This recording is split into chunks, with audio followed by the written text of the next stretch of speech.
what's going on here. There's a Michelle wrap job here. All right, Mike's project done? Pretty much. Can you check this off the list? Yes. But it's done in its current state, other than maybe a few things here and there. Yeah. Thinking about doing some acoustic treatments, but the render, the design that we pulled, that we sort of pulled this all together and on paper is now complete. Yep. I'm gonna tinker with some drawers and some wiring and stuff like that of like my lights and things, but other than that, the project is complete. Yeah. So now we can move on to the next one, like the wash bay or something like that. Yeah. So we're gonna go from right to left this time, because I've already gone from left to right, and this might take a while, so you might want to go get a drink, sit down on the couch. Get some snacks. We're going to shoot this on the tripod because we can't hold the camera as long as I think I'm going to end up yapping about this place. So we're going to go through every cabinet, every drawer, from left to right, and I'll show you this. I am going to do a dedicated audio system video because it's a pretty awesome system. So I think it deserves its own. So let's start in the right cabinet and work our way around. So I guess let's talk about, since it's the centerpiece of this thing, let's talk about cabinets in general. These are Lista. And Lista is a company owned by Stanley Vidmar. I think they were purchased maybe 6 or 7 years ago. It might have been a little longer than that. But Lista is what are we calling them? Industrial. Yeah, they're an industrial cabinet. They're for like machine shops and fabrication shops. Naval facilities usually use them for parts and pieces. They're really heavy duty. They're more function over form, I will say. Yeah. You know? I've got to give credit to Richard Griot's Garage. I remember before they even put them in the catalog, like they had his like red like example garage that was in the catalog, but they didn't put the cabinets in. And so then I just started searching, like, where are those cabinets from? Eventually they put a few versions, like a few cabinets on their website in red and black. I'm like, that's hideous. Yeah. But I mean, that sort of inspired me. I'm like, someday I'm going to get those cabinets. Yeah. And they're different. You're industrially priced. They are. Industrial pricing on these things. So I have to add up the exact number, but it's somewhere in the neighborhood of 30,000 for this size array of cabinets. We'll grab a tape and run it across here. I don't know the exact dimension of this, but it's around 30 feet. Something like you that. Have a lot. I mean, this is a lot. So we'll put a tape on the countertop for you in a second, but we wanted to mention there's a couple of things you need to know if you're going into Lista. The first advantage, you can get whatever color you want. Yep. You can get whatever size you want. You can get whatever height you want. You can get pretty much anything designed, within reason. Yep. There's different size drawers. There's different configurations. You can do drawer heights that go to the ceiling. You can do whatever you want. But it's American made. Yeah, the tolerance is not what we're used to with Sonic, for sure. Right. They vary a little bit on each cabinet. We found that when we replaced the center two, they had came damaged in shipping, so we slid the other ones out and put the new ones in, and they were a different size. Same exact cabinet, so they vary. They can vary. I think it's probably realistically an 1/8 inch per module. So if you got 10 modules, it could be a difference of 3/4 of an inch or so. It could be. Not that it will be, but it could be. So we found that the best thing with these cabinets is to install your cabinets first, get them all bolted together, then order your countertop. Because we had a filler piece, because we added all this up by catalog, bolted them all together, Blue Tree had already sent us the countertop, we had it ordered. We got it in, and it's about 1/2 inch short because the cabinets aren't exactly what the catalog says they will be. So if you don't want to have to put in the sliver like that, and you don't want to have a gap, it's going to add some time to the completion because you have to get them in, install them, and then order your top. But if you want perfection, that's the way to do it. Yeah, and I assumed this, but there's a few things that kind of you have to go into it knowing. Now, knowing all of that, I know I 100% love these. I want them. I'll buy them again and again and again. And I'm going to recommend them to other people. You have to work for them, though. You have to work for the install. It's not going to be as easy cookie cutter as a Sonic, for instance, or even a Sabre. You're going to have to work for it if you want this result. You're going to have to be willing to put in the time and effort. There's a lot of detail things you have to do to make it perfect, but once it's in, it looks amazing.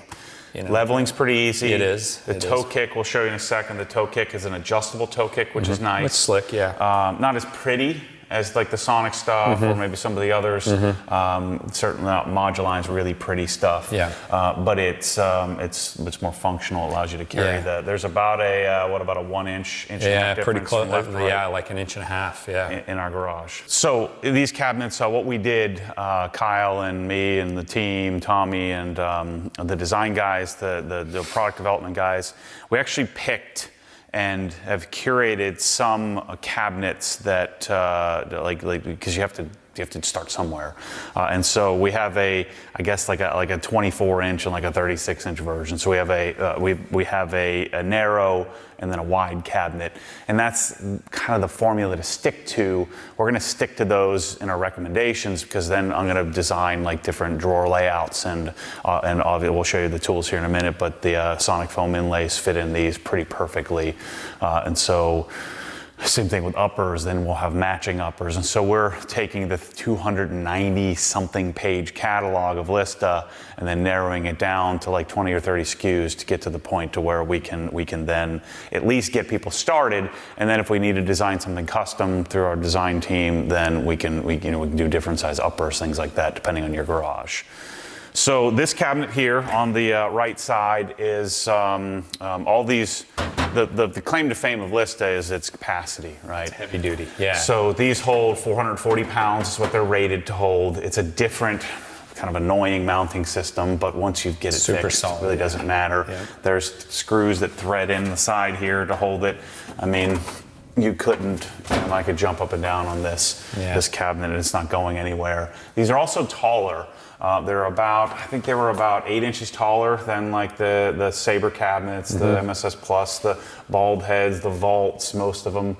So I didn't even realize that when we ordered these, but these are pretty big. The doors are nice. We were actually we're working on our own like low end or mid tier cabinet line. There's some things to the doors that I think could make them a little bit more rigid, but they get the job done. Because of its height, there is a little bit of flex to them. And so as you're closing, the left drawer or left door doesn't lock, and then the other door has a little bit of play to it that I'd like to not have. And then I hate locks, so I don't need a freaking lock. No one's coming in here. But that's where it comes back to. It's meant for, they're typically put in a warehouse. Meant for NASA. Yeah, tool rooms, Lockheed Martin. Those are the guys that use these, and they do have, certain people have access, so they have keys. So the cool thing about these is this is a matte. So it's a very, very satin sheen, like this is like below eggshell in the sheen category, which I think is perfect. Yeah. Just enough sheen to wipe down, so it's not so matte that you could have problems with it. I'm actually gonna probably seal these with power lock. I'm gonna go through and clean them up after we're complete. But in here, I've got my audio system and receiver, NAD T758. And then I have two channel amplifiers. So I actually have 5.1 surround in here. So I have a subwoofer, 2 rear speakers in ceiling, and then the 3 fronts. So top amplifier is bridged mono for the center channel. The bottom amplifier is set up stereo for the left and right. And then I'm using only 2 of the 8 channels, or I think this is a 9 channel receiver. I'm only using 2 of those for the rear speakers. And then here, this is my next project this evening, is to wire up all my scan grip lights. I'm going to tie up all these wires, make a little umbilical cord, make it so that I can plug everything. And then on the right-hand side is going to be set up for all my camera charging for batteries and stuff like that. So don't judge me on this drawer yet. We'll be doing this here later. But Mike wired up. I made special requests of lots of power. Lots of power. So we have a total of 36 Ospa outlets in there. So, and I knew that they're close together, so we bought the strips that are 10, but they won't take 10 because you have charging blocks. So I bought the bigger ones. So this is one of those areas that's time consuming. This is, if you want something like this, you're gonna have to spend some time. It doesn't look like much when it's done, but to get it to this point, it's time consuming. You're running wires behind. Yeah. Because we have a block wall here, so we can't just cut and fish. We can't just cut drywall and fish. Right. and because we have a backsplash and not a back panel, like a completely like a sonic array or something that has a back panel, we can't just drop the wires behind it. You have to do everything and wire everything, you know, custom. And we're mindful of not running the 120 volt stuff that could draw current against speaker wires, so you don't get, you know, interference or, you know, static noise, I should say. So these, I told Mike, I said, just get me those pretty looking exterior boxes. And so we have the exterior boxes, you can see the plugs go up. So each one of these, there's 4 or 2 duplexes on each, and there's 2 up top as well. I won't need any power down here. I actually keep my floor jack. These are some extra speakers. Hit me up if you want a deal on some Core 59s. But these theoretically will go out in my gym, but I just casually have a pair of my favorite speakers of all time just chilling here. This stuff will go out in the pole barn. I've got my like knees over toes crap that I haven't been doing, but I've got that in here for now. But we're gonna be swapping this out, and then this will kind of be, I guess, oil change area. I do quite a few oil changes here, especially on the truck where I don't put it on the lift. It's just nice to have the stuff available. So I do have capacity here in this cabinet. And that's, to me, I think that's the key, is that I have this giant array and there's quite a few empty drawers, but I like having, what the heck? But I like having room. So I don't like to feel tight. Yeah, no, it's nice to have room to grow. So since we're standing here, we should probably talk about the flooring, because we overlook this. It's become such a such an overlooked thing. But this is Swisstrax RibTrax Pro. It used to just be called RibTrax. This is the curved version. The advantage of this flooring, it's actually quite dirty at the moment, and you can't tell. There's a bunch of dirt, dust, probably some wire, like strippings of wire. Yeah, you can't see it. It's probably there though. Right. So there's a bunch of funk here. There's right there. Yeah, dust from us cutting wood and stuff like that in here, and it's underneath the floor. And I know that freaks some of you out, but the magic of the ribs is the dirt goes under it. The flooring has channels, so I actually wash my car in here all the time, so the water will run, take the path of least resistance, and so this is sloped out. It'll run out underneath the tile. And then once in a while, I'll just grab the vacuum and suck all the dirt up through it. Yep. Pretty simple. I'll show you that on vacuum in a minute. That thing's awesome. So this is slate gray. This is the Mormon spec color. So, slate gray, black tile, black border. I don't try to make the border perfect on parking area. I just want the border to, just kind of break it up. Yeah, because when you do all one color, it kind of looks look bland. A little bland. Yeah. A lot of people do some crazy designs. Obviously, I'm too boring for that, but yeah, you and me both. But the RibTrax stuff is awesome. And then you'll want to get yourself a floor tile popper. Let me just show you that really quickly, since we're on the subject. So we have these in the store. Our friend in Saskatchewan, Saskatchewan or something like that is where he makes these. But you find the tile, so you find where it's connected, where it's sitting on top. So where is that? It should be right here. So then I can take this and just pop the tile up. And so if I have any oil or something like that, let's say it was isolated to one tile, I could just wipe underneath it, or I could pop up a square of tiles and then put it back in place. So you don't need to panic. Now, if you're somewhere, in the north where you're getting all kinds of salt and stuff, what I would do is I'd take from that corner to that corner, or to the to where the garage is, pop it out, drag it out in section. Out, yep, that's what I did. Sweep it, clean it, power wash pull it all back in, pop it in place. You can do that in an hour. Yeah, it's what it used to take me about an hour and a half to do my garage. Yeah, so you can always pop them out, clean them up, splash some APC on them, do whatever you need to do in order to clean them up. So the flooring outside of, I think, doing like a porcelain tile, there's some disadvantage to doing any kind of solid surface without the ribs, because like leaves that blow all the way back. So you're going to be doing more floor sweeping. Yeah. Here you're going to sweep this garage once a year. And especially if you're going to wash in the garage. This is ideal for it. I don't care if you have, I had one of my single car garage was porcelain tile, and I had Swisstrax in the other. I don't care how grippy your tile is, if it gets standing water in it, you're going to eat it. Yeah. You're going to slip. Yeah. And you don't want to be traipsing through standing water. This, when you wash in here, there's no water on it. Right. It's all underneath, so it's beautiful. It's for that. 3/4 of an inch thick. You'd have to have a lot of water. Yeah, if you run the hose on it, it'll disappear. It'll just go up and under and go out the door. Yeah, you'd have to be flooded. And it doesn't get slippery when it's wet. That's what the beauty of it. Right.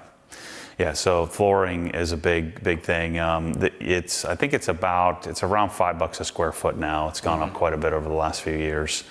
It's like $59 or something for a 6-pack.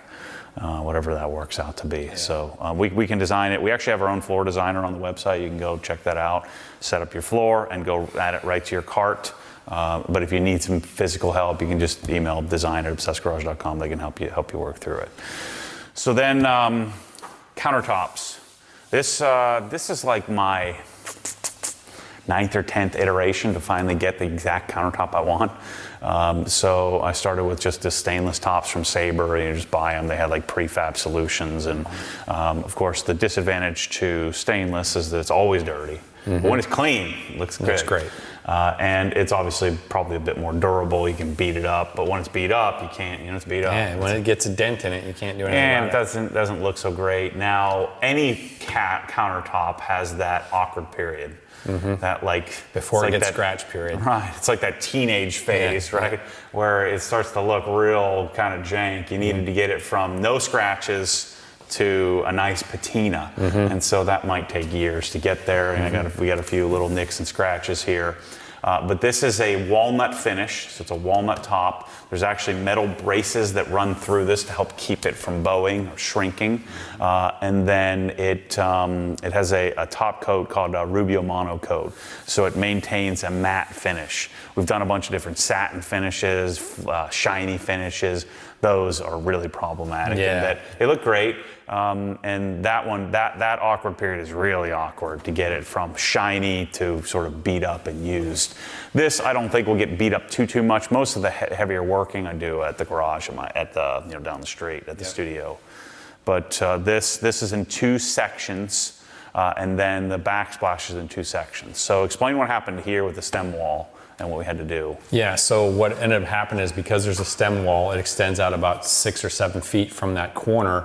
The whole cabinet array had to be off of the wall about 1.5 inches to make up for that. Well, we couldn't leave that off the wall and then put the rest of the cabinets against the wall. It would look stupid. So what we had to do to compensate for the fact that it was off the wall is we had already ordered a countertop, so we needed a backsplash to cover that space. So we did a 6-inch backsplash. Obviously there's this is paper stone behind it, but that filled that void between where the counter ended and the wall. So what I ended up doing is through screwing the backsplash through the counter into the backsplash, and then we installed this. It took 3 of us to get this in. We'd kind of had it awkwardly. We needed 6. Yeah, we needed more guys, but because it's heavy. So we ended up did these on sawhorses, put the backsplash on the countertop. Then the 3 of us kind of held it in place. There's biscuits in here. There's 6 biscuits, and then there's some bolts that hold this all together. So while Mike and I held it up, Matt got under here and put the through bolts in. Then we had to slide it in one piece. It was kind of sketchy, but we did it. Like Matt said, we could have used at least 4 guys. But that's what we did to compensate for this. Now, if we knew ahead of time where we were at, we could have had the countertop go further against the wall and wouldn't have had to do this. But since we did do this, what I thought of is, well, let's put some outlets in there. Yep. So Blue Tree, what they did for us is I gave them the size that we wanted for the outlet, and then I had them router out a slot all the way through the backsplash, and I ran power through there so we could have outlets. I think we did ones about every 5-6 feet apart, and then we also did for the speakers. So I think it came out really good. I think it really added a nice feature to it. Yeah, and so it looks cool. I don't know what this top is. Let's put a tape on this so we have the measurements. I think these were a little less than 10 feet. I can't remember. Yeah, instead of me just speculating here, let's actually tell people how big this thing is. So that's 113.5. So we're 127 inches total length. Just give me the whole thing. All right. So it's 18'10". Thank you. That's what I wanted to know. So at 18'10", I want to say this is probably about. I mean, this is custom made to length. The shipping is rather expensive. I think shipping on this was probably like $1,800. Comes from Kansas City. So I think all in on this countertop is probably somewhere around $6,000. Yeah. And then this adds another, because we ordered this separately, so I have to pay another $1,000 to ship. Yep. So I mean, I would say this countertop's probably somewhere around $6,000-7,000. Yeah. Just to give you a frame of reference. I'm gonna make a video where I'm gonna build a spreadsheet. I'd like to know, like, what did this garage actually cost? Like, if you were to buy this, what would this come together as? Like, how much would how much of an expense would it be? And then it would be nice to know how many hundreds of thousands of dollars I had to spend to get to this point to even know what to do. Right. So then the backsplash is an experiment. I think I like it. So our friends at Blue Tree, he keeps sending me this sample of paper stone. Think of it, it's like a really, really dense, so it's probably like a high PSI, like I would guess it's probably just a bunch of glue or a composite of some sort, and a bunch of sawdust that's I guess tinted black. And I'm not sure how they make the material, but it's like one density less than plastic. Right? It's pretty hard. Yeah, I mean, I drilled through it, and it's tough. We had to trim this to fit. There was about a 6-inch wide strip, about 4 feet long, and I literally tried to snap it and break it in half to put it in the garbage can. It's tough. Yeah. Now I know they do countertops out of this stuff. I've never seen it 1/4 inch thick like this for a backsplash. I think it looks cool, but it's really durable. The only thing I find you have to be careful of is adhesive on tape. If you put any tape on it, the adhesive is tough to get off of it. But other than that, I didn't see any drawback. So there's a little bit of kind of imperfection in kind of the finish of it. I don't know. I need to talk to him. Maybe we can sand it. I don't know. I don't know if it's probably all the way through because it's a solid surface color. Yeah. I don't know. But it does vary. It's got a little bit of variance in it. Yeah, so there's a little bit of sort of difference in shade from left to right. Yeah. But this is 3 sections. So, but we cut it with a table saw. Oh, it's 4 sections. Yeah, there's 2 L-shaped sections. It's kind of a shame because this is pretty darn expensive. I have to add up. I know you want to know what it costs, but I have to add up what this. Gosh, I'm such a fortune. I don't even know. And the thing too is, remember, they're probably going to charge based on the drop. So even if you cut an L, they're going to have to charge you for this piece they cut out of it. Well, part of the reason that we did the 4 pieces, we could have done it in 2, but. And they're like, well, because they can order it in like 12-foot long sheets. But he's like, you don't want to pay that. I mean, those 12-foot long sheets, you have so much wasted material. Yep. It's better to just put a seam. I think the seams kind of create. Yeah, it's fine. And as long as you do it somewhat symmetrical. Yep. So we were able to lay this all out and design it. And then we had to cut to fit, so it has to be trimmed. So we had to make it like oversized, a little 2 oversized. inches, or an inch. Because, and then we cut to fit, use construction adhesive, and then attached at the back. And it just gives a little pop. I mean, a lot of people were commenting in the earlier videos that this is very sterile. You have the really light gray and harbor gray, and that kind of takes away some of the contrast with the white cabinets. And I said, well, I'm going to do a dark countertop and a dark backsplash. I came up with this idea at the last minute. I'm like, let's try our paper stone. I've been wanting to try it for something. I think it turned out great. Yeah. It certainly was a lot easier to install than tile. Yeah, a lot easier because the other thing with this wall is it's center block and the blocks are not all on the same plane. They vary in and out like an 1/8 inch. So to do tile on here, you'd have to float all that, and make it all one flat surface. Yeah. Where this bridged across the low spots on the tile and you don't notice it, or on the block, I should say. It was much less labor intensive than doing tile for sure. So then uppers, we have, where'd that tape? Let me see the tape measure so I can give them a frame of reference for these uppers, the widths. So we have 2 22 1/4. That's kind of a weird size. They have a system. It's like NW. They have like lettering system for these. So these are the 2 22s, and I think this one's a little bigger. This one is a 34. Yeah. And this is like a 4-foot drawer, isn't it? Yeah. Is it at least? Yes. At least. Maybe it's a 50. 53 inches. Yeah. So 2 22s and a 34, and I forget what they call the lettering system it is. I need to get that down. And then one of the things I was struggling with is these are flat bottom cabinets. And so their cleat system is, and because of their sort of wonky precision here on the American-made stuff. You can see there's a little gap here. I might put another screw, a couple screws here to pull this tight. But we had to figure out what we were going to do with our lighting. So under here is our Max Light lighting system, our Obsessed Garage lighting system. We have two 36-inch pieces, a connector piece in the middle, and then a switch up here. Because we have a block wall and I just didn't care to like put a switch and run up to the attic and try to come down, I said, let's just put the switch here. I can walk out here and turn it on when I need it. So then I talked to Lista, and this is actually a base molding. This is designed if you were going to put this cabinet, I guess, on top of like another base cabinet or something like that. And so we turned it into a light rail here to hide our lighting. So otherwise we're going to have to cut the cabinets and slot them. So these uppers, they have a lock. They have a single 440-pound drawer. I don't know if these are rated 440, but these are. I could hang on this, no doubt. Oh, yeah, both of us could hang on it. It's stout. And there's adjustability on the side. A couple of things to note that I don't love about these: they don't have any door adjustability. So if the door is what the door is, you don't get to adjust it at all. We kind of hung on and bent them a little bit to kind of try to get them as flush as possible. They're pretty decent, but I prefer this type of upper. That's another problem. There's a little, what do you call that, weld slug? It's a little slag. Yeah, slag, a little weld slag. Slug, slag, same thing. So there's, and I'm sure some of you that are never going to get Lista cabinets in your life are going to complain, that's junk, that's crap, or because I have them and you don't, but you have to, I'm helping you people know in the future what you're getting into with these. Because I would argue the vast majority of these cabinets that are purchased are not purchased by people. They're purchased by somebody who's purchased by somebody, right? So it's somebody who works for somebody who works for somebody. It's a procurement manager typily buying for they're a spending company. Somebody else's money. Yeah. Now I'm going to be selling these to people who are spending their own money. And as soon as you get them, I'm the same way.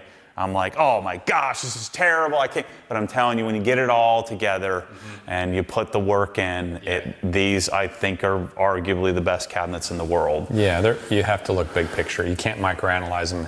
And here's the reason why, I think, the drawers. This is what sets Lista apart from everybody. As far as I know, the only two companies that use Austrian Glide, so these are, we call them Austrian Glides, they're made in Austria. I forget the brand or the name brand of who makes these glides, but Rousseau and Lista, which are like the Canadian and American, carbon copies. I'm not sure what the story is there. Rousseau drawers have the same system. I don't know if one copied the other or if there was some give and take there. I don't know how that worked. But these drawers are what you're buying Lista for. We actually screwed up and ordered the labeled version, the plastic handles. I meant to order I don't really care about labels. I meant to order the aluminum, so I don't even want to know what that would cost. It's probably $5,000-$6,000 to swap. I don't know, but I'm sure it would be rather a pretty penny to swap. So again, drawers can be designed and adjusted however you want when you're designing this, but we're going to try to make it somewhat simple. So the internal dimension of this drawer is 29.5, and these are pretty deep at 24 inches deep. And then the other thing to keep in mind, Listas are taller, at least the ones that we've chosen. So this is 44.5 tall with our countertop. I like that height. Yeah, it's a better height. Now, if you may want to consider, I wanted my cabinets 22 from the countertop, or 23. I wanted it 22 roughly. We didn't know what this dimension was, so we mounted them at 23 from the countertop height. And so these are about 21.5. Standard is 18 or less. I'm 16. So if you're not as tall as me, I'm 6'2", I reached 8 feet, and I still have to tippy-toe it at times if something's all the way in the back, or get the old grandma ladder out. So you may want to bring them down. I prefer this look, or my lockers are lower than my uppers. I just like that breakup look. A lot of people prefer to try to make it the same height, but and had we lowered them down where that speaker probably wouldn't even fit. It wouldn't. I have to put it up top, and I don't like that. So this is the way I like it. But you do have options. You can mount it wherever you want. So these drawers, let's see, which is the drawer I have? A lot of weight. The next this one. So I've got a 10, 20, 30, 40, another 10, 50, 55, another 20, 75, a 30-pound ruck plate, that's 105, 115, let's say 120, 125 pounds in there. And you can feel it. You can feel the weight, but this sucker isn't even breaking sweat. Yeah, it's so smooth. We're not even at halfway capacity. Soft close is not a thing on high-end cabinets. Nope. It's not a thing. Like maybe someone will make some someday, but over here, again, this will go out of my pole barn when I get this done. But this is part of the rucking and knees over toes that I haven't been doing the last few weeks. But these, I think this one, oh yeah, this is Mike's favorite drawer. This is my test. Yeah. This is my test to see if he goes rifling through my drawers. I'm very careful with this drawer. Very careful. I'm gonna, so one of my next conquests here is to get all the gridding stuff. I'm probably gonna spend thousands on that stuff. But I don't love these plastic. You have to make sure, once it snaps on, it doesn't come off, but some of them from shipment, I still keep finding ones that aren't snapped all the way on. So this is an open. The other thing too with the Lista, which is cool, is these are configurable. Let's say you wanted to change you wanted to put the deeper drawers at the top. You can do that. You can just take the glides that are off on the mounted on the cabinet, and you can reconfigure this. If you wanted to stick one of these in the middle, which is two of these, you could do that. Yeah. So everything there's a scientific design or method to all of these systems. So this cabinet could have 3 drawers. You know, it could have 5 drawers. It could have 8 drawers. You know, it could have all small drawers. So there is an option, a custom option to configure it. And drawers are where the expense comes in. So that's part of the reason why this array was so expensive. If you had done some lower, like doored cabinets, it would cut like a doored cabinet is like 25% the cost of a drawed cabinet. And then this is my favorite one. I don't like too many of these giant drawers, just 2. 2 is all I want. 2 is more than, clearly 2 is more than you need, because I don't have anything in this one. And you have a lot of tools. So two of the really long drawers or wide, wide drawers, I guess you could say. So this cabinet here is a 56. So that's a 56. This one is a 22. And then this one is a 34, right? So we have 22s, 34s, we have matching uppers, and then we have the 56. And this 56 is comprised of basically the same. It's basically, I think these are the same width.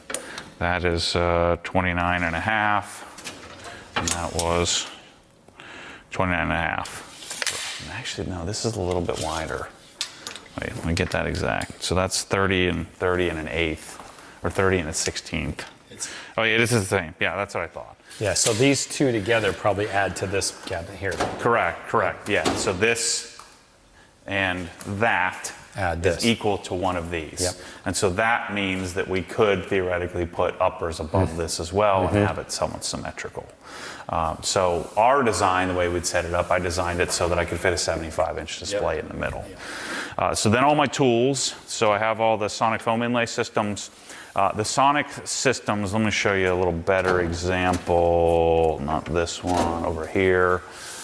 So this is an XD, nope, not this one, this one.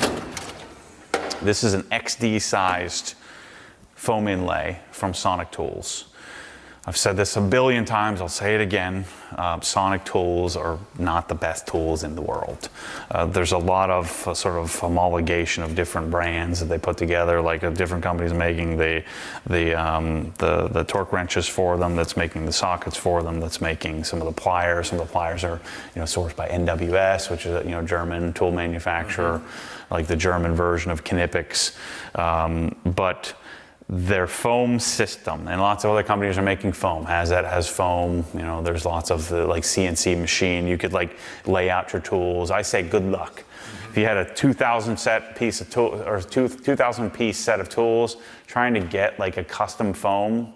And this also has the markings on here too, which is an add-on, a bonus. It's just I tried it. I've sent some of my tools out, and you lay it out on the table, you take a picture of it, or you send the tools out and have it done, and then their foam isn't as nice. So these guys, right now are the best in the world. And so you take this specific size. We've then actually I modeled the size of this Lista after these foam inlays Kyle and the design team did. I have a full suite, a full set of sonic tools in these cabinets here.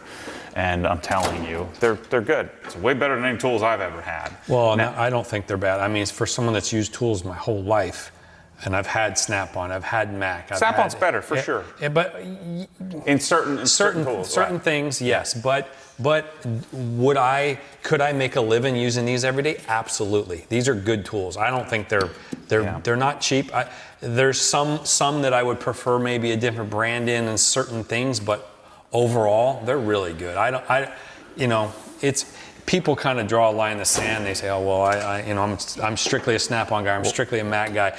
But that line is usually what they have. Yeah, right? Exactly. It's like owning a Ford or a Chevy, right? Yeah. You're not going to like a Dodge. But anyway, these are really good. I think they're really good. So then I did, a piece to sort of take away from the slide ability, so these won't slide around. So I bought some dividers to kind of hold everything in place. So my long-term goal, this has been my goal from the beginning, was just like with detailing products. I thought, I would build a curated line of detailing products. The long-term goal is to do the same thing with tools. Now, somebody has to make the decision. I used to sell mutual funds and ETFs and stocks. When you're building a portfolio, somebody has to decide what mutual fund you're going to put in it. Or I'm not doing mutual funds, I'm only doing ETFs. Somebody has to make that decision. It's the same thing with detailing products, same thing with your floor, same thing with your lights, same thing with your tools. Somebody has to decide. One may argue I'm not the guy, but I'm a pretty darn good shopper. You are. I'll give you that. So what I generally have done to this point is try to become an expert in a particular category, and there's different ways to become an expert, And so with tools, I wanted something to start with that was way better than what I had personally, and I fell in love with the foam inlay system. I think I saw it at like Corvettes of Carlisle like 6 or 7 years ago or something like that. And fell in love with the sonic system. And so putting it all together is much, much simpler because they already have it. Yeah. And so long term, I'd like to have Wera screwdrivers and have some Hazet ratchets and kind of work my way through, what's the best. There's lots of great Japanese tools out there and stuff, and we'll put that together. But that's probably $1 million multi-year project to do that we'll tackle at some point. Well, that's the beauty. It's always evolving. You don't have to say this is it, we're done. So my uppers, I've got my bike stuff here. So, my stands, tire sealant, and my C-sucker that I don't really use, but I have it in case I needed it.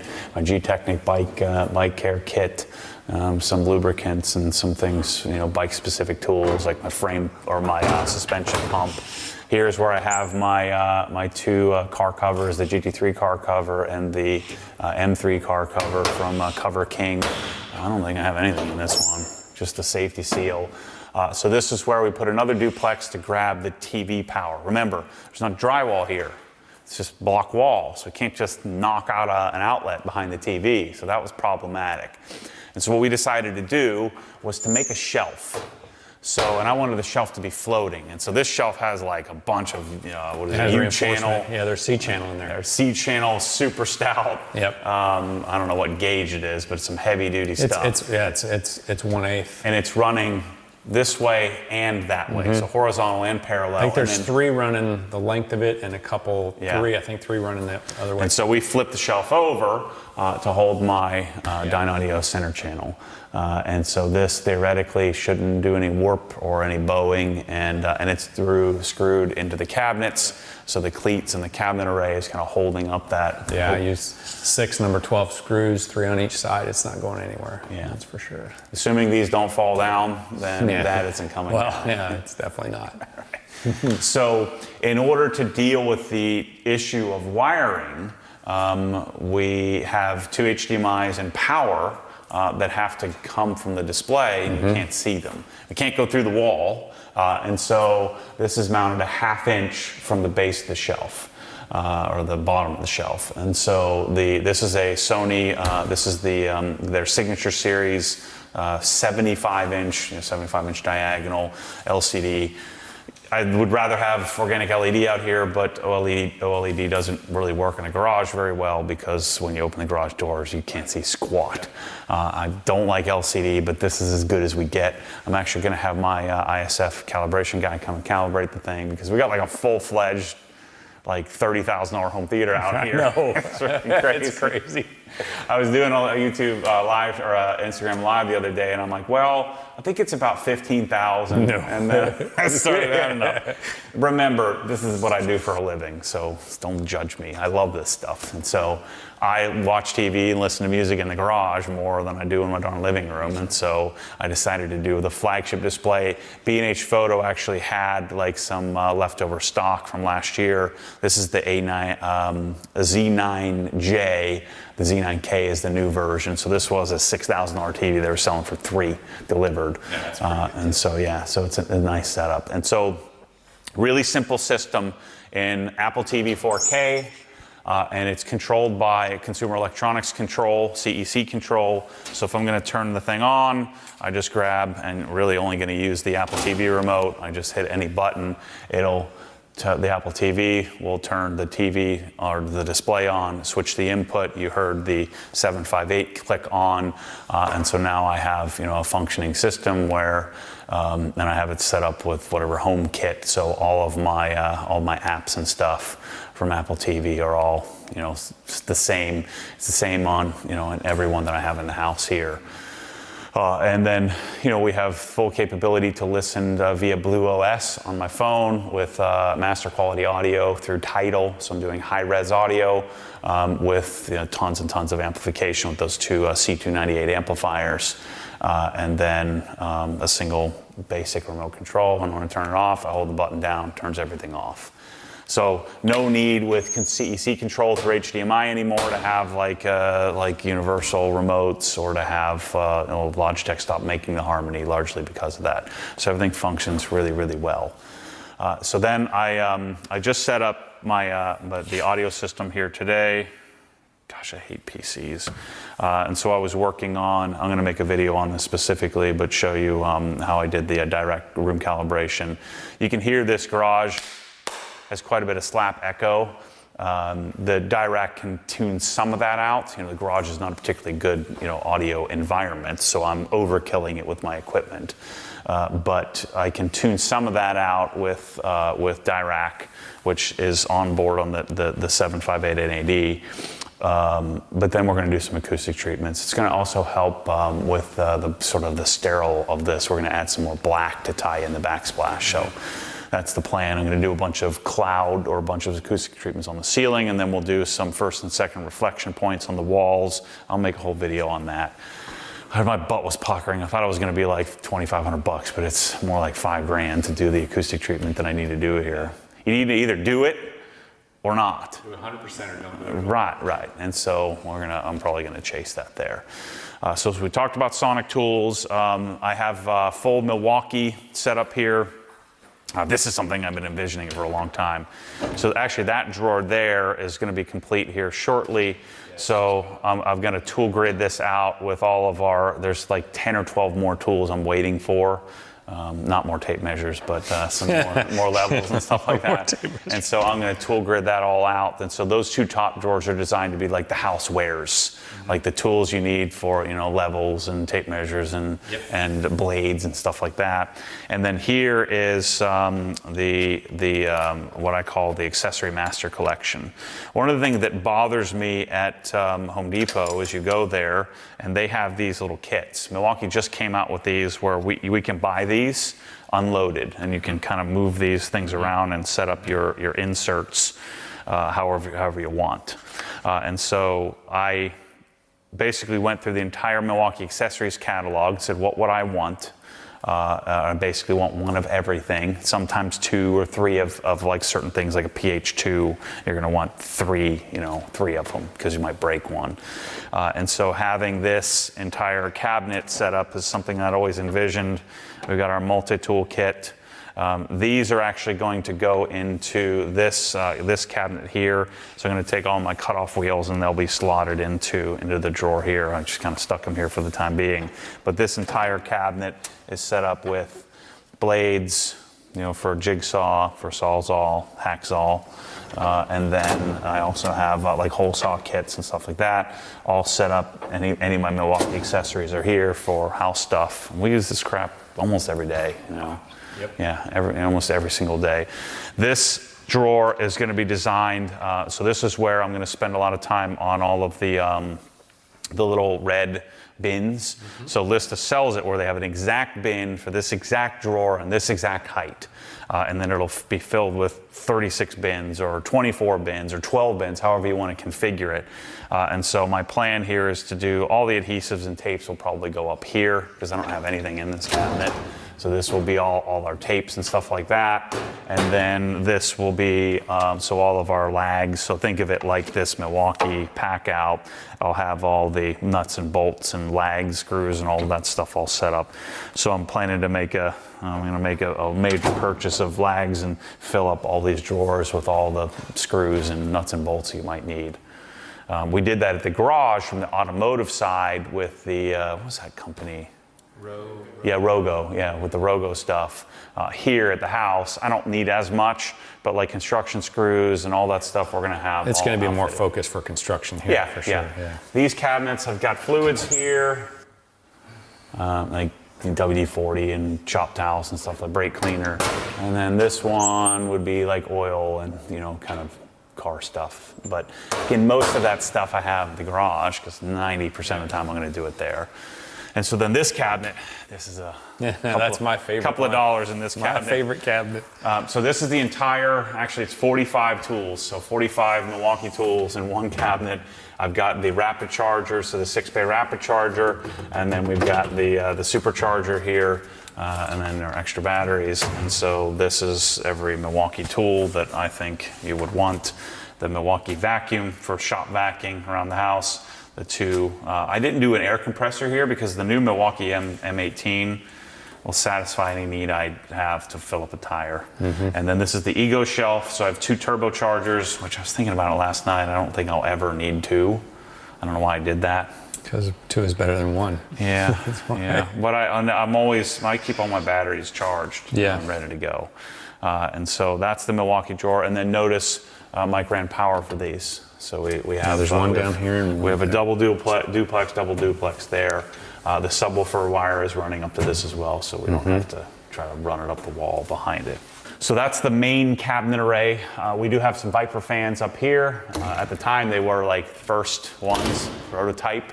Now they're available. The Viper fans are controlled, so they have a yeah, it's a Lutron, what do we call that? I guess a accessory pack or something like that. It's an accessory, a wireless accessory dimmer or on-off. And so then I have the two outlets here so that I can turn the fans on and off. The fans have a potentiometer on it where you can adjust the speed. You can't do that with a separate switch. So I just set it at 50%. So they're set to 50%, they're on oscillating. Even though this is air conditioned, it's nice to have fans, especially if you'd opened up, like when I wash. Yeah, I open up, I turn the air conditioner off, and then I may turn the fans on if it's really hot. Or what I'll do when I put the doors down, I'll open this door, I will turn the fans on and then turn the mini split on to high, and it'll cool down in 45 minutes or so. Subwoofer, Dynaudio core sub, so that sucker complements the system, and again that's the 0.1 of the 5-channel surround. We have the bike lift or the lift system. We actually put this is like the first thing we did. So this is set up to bring my bike down.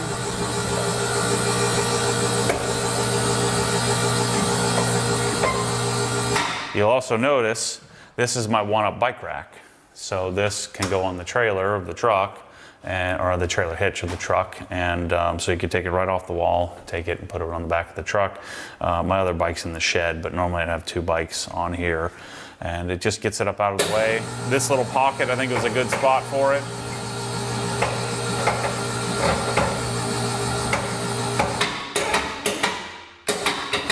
And we have a stop set up so I have it sort of calibrated right for my bike so it doesn't break the handlebars off. Mike did these steps. These are always a big, I always forget about this. This is what we did a long time ago. Seems like a lifetime ago. Yeah, I know, it does. But so Swisstrax won't carry a corner, and so you have to figure something out. So explain to them what this is. Yeah, so it's just aluminum angle. I think this is about 16th thick, 1.5 by 1.5. So that's what we do. We have to, because this has got a cut edge and a cut edge. There's nothing to support this. It's floating floor. So if you didn't have this corner, this stuff would just slide off the step. So this was what I came up with. We did this in Emmanuel's garage, the garage giveaway. It's the first time I did it. Yep. So I just used tap cons and, drilled and countersunk, and it holds everything in place. And it, you could paint it if you wanted, didn't want, aluminum look. You could have them powder coated if you wanted to. Yeah, this is a concrete step. Yeah, it's a concrete step. So if it was here. a wood step, you could theoretically use some screws and kind of maybe pin it in, but I think it trims it out, because even if you just screwed the Swisstrax to the step, you're going to see the cut edge. So this takes care of that, trims it out. So that's So since we're at the light switches, let's talk about lighting. Yep. So I've said this for years and years. I found some lights from a company called Prime Lights in Texas that was importing and doing some really nice high bay, regular traditional fixtures that were converted to single-ended LED tubes. And they're 5,000 Kelvin, and they're decent. They're probably 75 or maybe 80 CRI, so decent lights. They're like 110 to 160 bucks, depending on if you get the 6 bulb or the 4 bulb. And I've always said, look, this isn't it, but it's good. It's nice. Well, this is it. These are from CREE, C-R-E-E. CREE has become kind of the standard in lights, I think, on the LED side of things. And so these are called linear fixtures, or LS fixtures. They come in 4-foot or 8-foot sections. They can be then sort of bolted or, I guess, snapped to each other or clipped to each other. And then you can make a splice plate. Yeah, you can make as long as a linear run as you want to. You can be 1,000 feet long if you wanted to. You could. But these are made for commercial applications. Yeah. So the way that these are controlled is via a 0 to 10 volt dimmer. So they're dimmable, but they're dimmable down to basically 5%. Yeah. But they need a commercial device in order to control that. You could just turn them on and off if you didn't want them dim. Yeah, if you didn't have a dimmer, if you apply 0 volts, they're full bright. As you apply 10 volts, as you get up there, that's when they start to dim. So if you didn't want to dim them, you could just abandon the 0 to 10 volt and they just come on full bright. Right, but you would, you'd need to switch to do that. Yep, So yep. in order for us to do the 0 to 10 volt dimming, there's something called a POW pack. Yep. So Lutron makes the POW pack. My entire house is controlled by what's called Lutron Radio Raw 2 Select, which is a lighting automation system. I'm not a huge fan of home automation, but I do like to have control of the lights. Really, I just want the pretty light switches. But in order to do these, what are called picos, which are these little wireless battery-powered switches. So behind there's no box, there's no wire. This is just a little remote control, 10-year life battery remote control, and then it integrates into a normal. There's a box behind here. Yeah, but well, it used to nothing be over down here. Right, yeah. Remember, I don't know why they were thinking. It was Katie Bell level. It's like they screwed up and were supposed to put it high because of the steps, and then put it low for something. It was like it was at waist height. Yeah. All right. I think they matched the outlets. Yeah. They did countertop height. And the thing too with having picos too is you can locate, like if you don't like, let's say you have a pocket door, which I do at my house. Well, you can't put a switch box where a pocket door is because the pocket door will interfere with the box. So what you can do is wherever that switch is, you can just put one of these and then add a pico somewhere where you really want the switch. That's another beautiful thing about this, is you can add these, you can have 10 of these controlling the same light if you want to. You can put them through, so you can have a 3-way, a 4-way, whatever you want to do, a 5-way to control one single light if you wanted them at multiple locations of the house, and it's all wireless. That's what I love about them. And like you can put on a tabletop. Anywhere, wherever you want. Yeah, anywhere. And so the way we designed this garage, set up on 3 zones. So zone 1 is the overhead or the countertop light. So we designed this, we set this up to where we wanted, and our design guys can do lighting calculations and kind of emulate where the light's going to be and where the shadows might be if there are any. Notice we really only have one shadow from the the support or the garage rail, which we may change at some point. That is one thing we may do. High lift. I don't know how much that matters to me at this point, but one zone here, one zone over the 2-car bay, and one zone over the single car bay. Actually show them that. So there's that one, and then that one. So.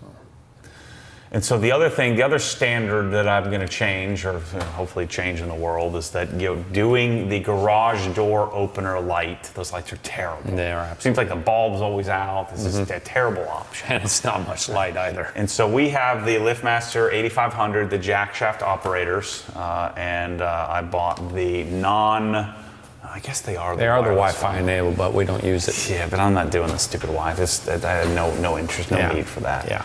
I think it could be more important if you're in like a shady neighborhood or something. You want to make sure your door is closed. Shut, I really don't care. But you can also look at your camera to see if they're shut. Exactly. Yeah. And so the one disadvantage to getting rid of the light, I can open them via cell or via the app, but I can't close them. Right. So if you wanted to close them, you need to keep the light. I don't want the light, so we just got rid of the stupid light. Yeah, and you could always hide the light if you wanted to. You could stick it in the attic if you really don't want it. And so in this garage, the way it's set up, there's a motion sensor here. So if I walk out at 2 a.m. and I open this door, then the motion sensor gets me, and then we've set it up, we've programmed it so that the bay, just the single light bay, turns on to roughly 50%. If we walk into this door, my kid's walking in, Michelle's got all her bags of crap. She comes in, opens this, that bank turns on, boom, for 1 second. Turns on the light, good to go. If you're open one of the garage doors, so we have a sensor over here. If the garage door opens, either one of them catches that light turns on. So that becomes our garage light. We have it timed out to in 15 minutes, it turns off. If there's motion in here, it won't turn off. Right. And so the standard of spending a couple $100 on motion sensors, if your ceilings aren't as high as mine, we have 5 sensors in here. You wouldn't need as many, you'd only need 1 or 2, maybe even just 1 in the center. But because our ceilings are higher, we're outside of the operating range. They also make wall versions, but I like the ceiling ones. Yeah, so I we do too. that. You don't want to look at them. Yeah, so the lighting system here, I figured it's probably about $4,000 to do the lights. They're about $350 for an 8-footer. They're about $200 for a 4-footer. We have 13 8-footers and 1 4-footer. And then we've got the 3 POW packs, and then 1, 2, 3 Picos, 4, 5 Picos, plus the fan control. So you're going to spend a bit more to do lighting like this, but this is like 93 CRI, but true 93 CRI, not Amazon CRI. Yeah, no. Yeah, I think it's what R9. The R9 value, the red value, is the one color temp or one part of the color spectrum that's really hard to reproduce, and these do that well. And so in here, it's less fatiguing. It's kind of like my speakers, the Dynaudio Soak Dome Tweeter complements the brighter garage, the echoey bright garage, by having it's just less fatiguing and it wears you out a little less. And so most of the time in here, I'll run them about 60%, 60-70%. But when we're shooting a video, we want the ability to be able to crank up to 100. Yeah. So we're probably getting somewhere around 120 to 130 foot candles of lighting at this position, which is too much. Like, it's too bright in here now. You want to be somewhere around 90 to 100, and so we can run all those calculations for you. Then we get into the car stuff, the car washing stuff, I should say. And so this is the car wash side of the garage. I have my double Mormon master collection of towels. This is something I did at Harbor Hills that I wanted to replicate here again, in that I have a Hefela soft close double garbage can. So I put my towels in here, and then I can go and transfer into the washing machine. One of our next projects is to do double Speed Queen stackers, so that way I might actually have one that I can use. And the reason why there's so many towels in there is because I go in the laundry room and I just walk back out. I do this, I walk in and I freaking walk back out, because something's always in there and it's a pain in my rear, So I'm working on finding a laundry specialist. Michelle's about to get a job. She's gonna be something with the athletic department likely, and so if she gets a job, then that gives me permission Green to light. then hire a laundry specialist. I like that. Laundry specialist. I like that. So I'm still waiting on, I got to go grab some polishers, but I want to have the entire, master collection of OGs, of all of my detailing stuff. So I have 1 of every gallon, and I need in here, and some 2 or 3 of every gallon. So I keep the gallon refills here. I love having a large garbage can. So this is what, a 40 gallon. I'm gonna get a new one, but this darn garbage can is done like it's been around. This is like a mic level. Like if I was on a construction site, that's what it would look like for sure. I mean, this thing is done like full construction. Like I've filled it with dirt, rocks, concrete, you name it. It's been in there. Yeah, paint. There's the bottom's got paint on it. No, maybe I should keep it. Well, it gives you some legitimacy. Look at my can. That's what I've worked on in life. So this, having a single large garbage can, this is big enough that I could separate this and do microfiber towels and garbage, but I like it to keep my towels separately, and so that's why I did the separate little under cabinet garbage can there. This is going to be gridded out here as well, so I'm testing out all different vacuum accessories, and so the vacuum accessories drawer is here because I'll show you in a second, the vacuum is set up right there. Another countertop here. Grab the tape. What's this? What's this dimension? So just so we can give people a frame of reference. And then I have my polishing stuff here, polishing, coating stuff there. And then I have just basic, extras, interior stuff. That is 4 feet 51 roughly, inches. Yeah. 51 inch. 4'2". Yep. 4'3". And so then over here, this is actually what we did first. I knew that this garage was going to be like this. I knew I was going to do something crazy here. Now, I didn't think I was going to stay in this house, but this garage kind of solidifies that I'm going to stay here for a while. We'll see how that goes. And so I wanted a really nice structured wiring panel. I wouldn't say this is really nice, but this is the nicest I could find from Leviton. And so there was like a little box, and so I bought the big box, and then we have the cable modem, and then I don't need like a full Ubiquiti system here, so this is just a TP-Link Deco. So I have the single router. This is the wireless gateway router, and then this connects to another mesh, like Wi-Fi 6 router. I guess it's not a router, access point that's in my home theater. And so I only have a few wired connections throughout the house. This stupid little Netgear unmanaged switch. This is our Pentair system that controls the pool. So pretty simple. Just went and bought a Home Depot, power strip to plug everything in. And then I made a video on this. This is ridiculous. I'm like, we don't really use any of the capability of this thing. This is really great if you're going to do solar, but the span system, the thing I like about it most is you can print out. They give you a printout, so I can print out a pretty list of my devices. I also have an app that I can monitor how much power. I don't know what I would do about it, but I can see how much power was used. Yeah. I can also turn off and on breakers, electronically through my So there's a relay. It's kind of redundant. You have a breaker you can turn off, or there's an internal relay that can also isolate power. And so, if I did solar here, which I don't think I will, I'd need to do a giant solar. I'd need to do like a 20 kilowatt system, and I don't really want to do that. It would cost $100,000. You'll never recoup it. Never, never in a million years. So I really bought this because I didn't want to spend the money again to relocate this and put it somewhere else. That would have been a huge project. At the Harbor Hills house, we just took it from this side of the wall to that side of the wall, so it wasn't as big of a project, and that was still a big project. This one, I did this pretty panel, so that way, I could not have to look at something ugly. So call me vain if you want, but. So show them your vacuum system. Yeah, so we did the Idaho system with our top vac, or not top vac, our central vac that's in the attic. So this system's pretty cool in that you got 50 feet of hose hidden in the attic, so you can pull as much as you need out. So credit Nick Jones and his Morton building in Denver area for showing us this thing. So then you can clamp it in place so the hose is locked, and then let's say you want to roll it up. You just turn it on, and you plug into the hose.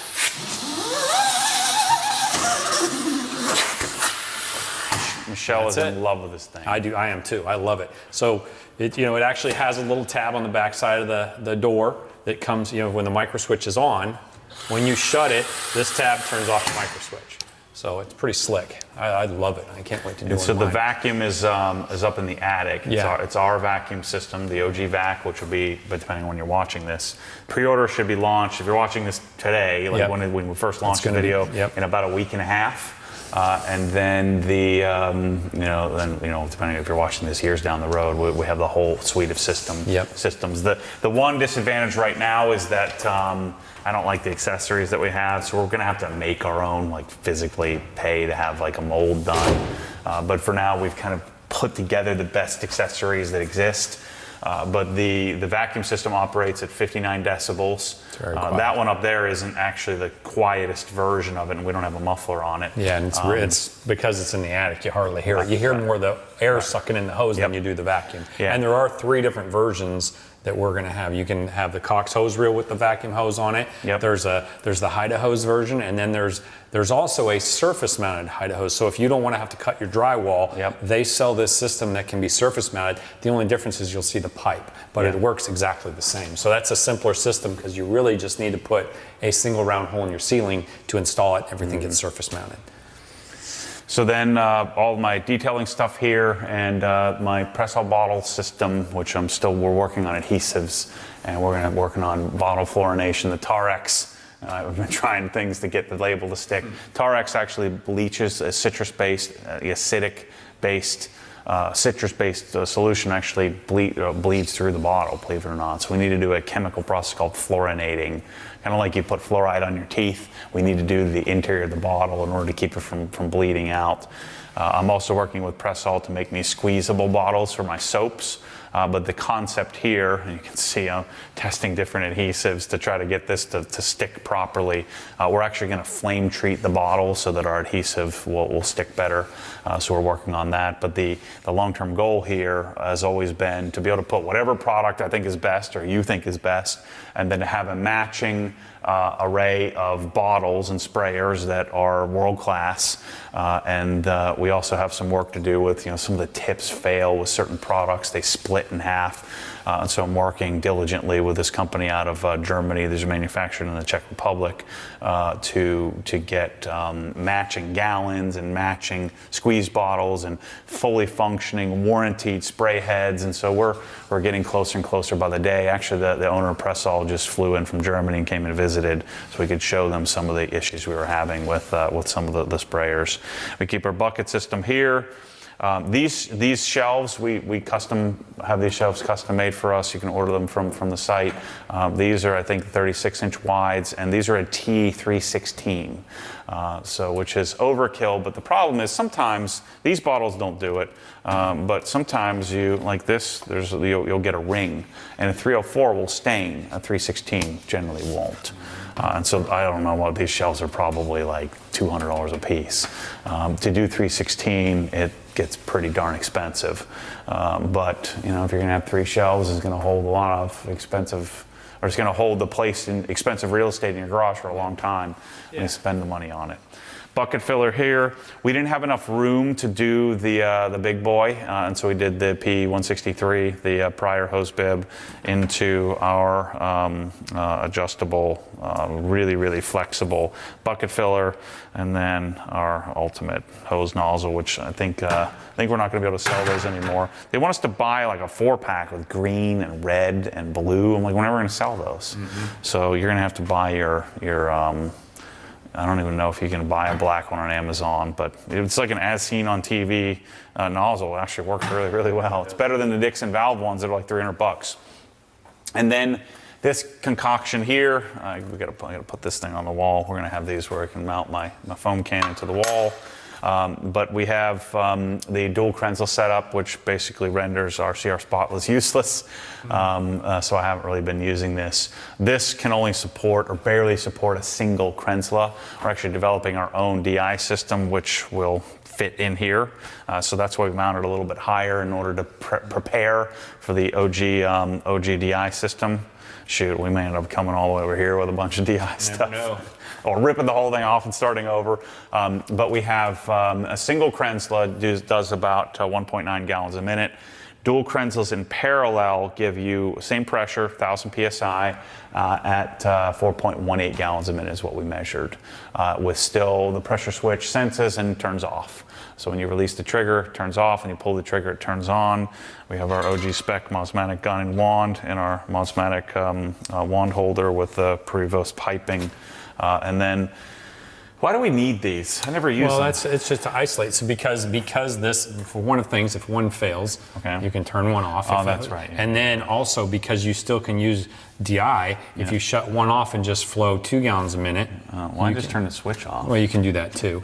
But it gave you the ability to choose and isolate if you needed to. If one fails or one comes out for service, you need to be able to shut this off. Otherwise, you're going to get water backflowing through the pressure side.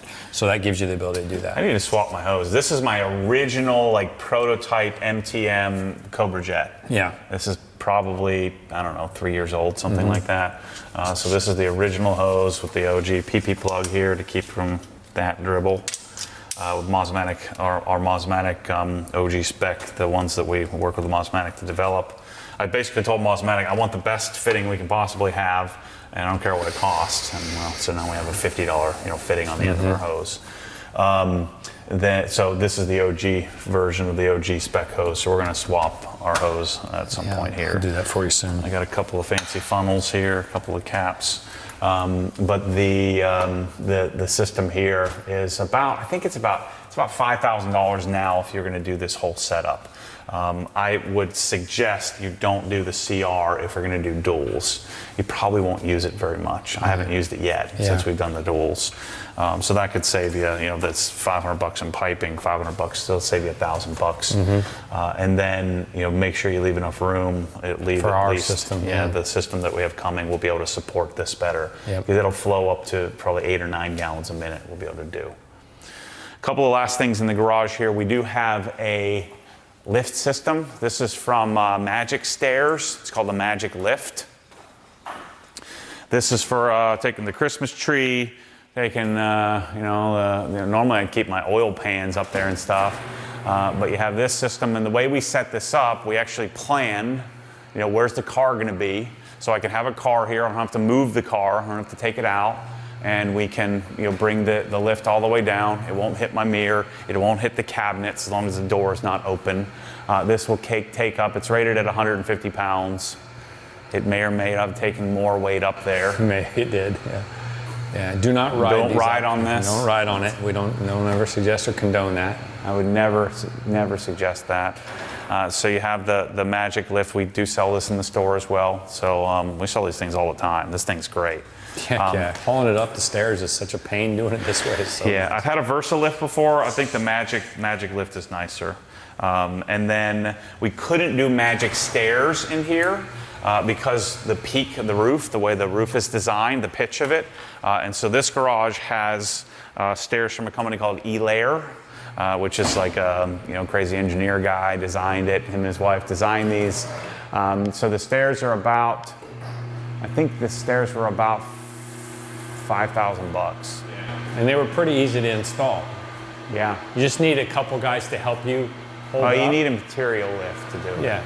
So we rented a drywall material lift. Yeah, but even with that, you need a couple guys to help you. Once you get it to that point, they have to get up there and kind of jock it in position. But other than that, it was super fast to install once we got it up there. So since we're doing this complete thing, let's show them up there what we got up there.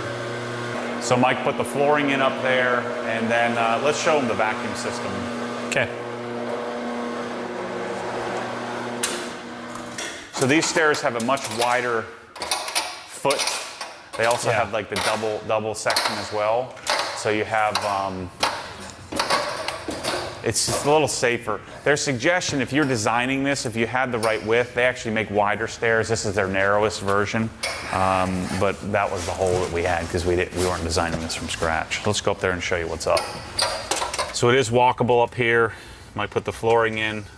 I don't have a lot of stuff. No, you don't Christmas have tree. much stuff. Decorations. I've got to just holding on to those boxes just for a little bit until make sure the center channel is good and the receiver's good, and I'll throw those away. Vacuum's just chilling right there. Yep, I put in a receptacle for that. We've got, these are our POW packs for lighting, 2 of them on this side, yep. for the back 2 rows, and then this one is for the row above the workbench, or cabinet array. And then over here is where we receive our magic lift. All Michelle's Christmas and Easter decorations. Our air handler, this is key if you're designing a garage. Get your air handler up in the attic.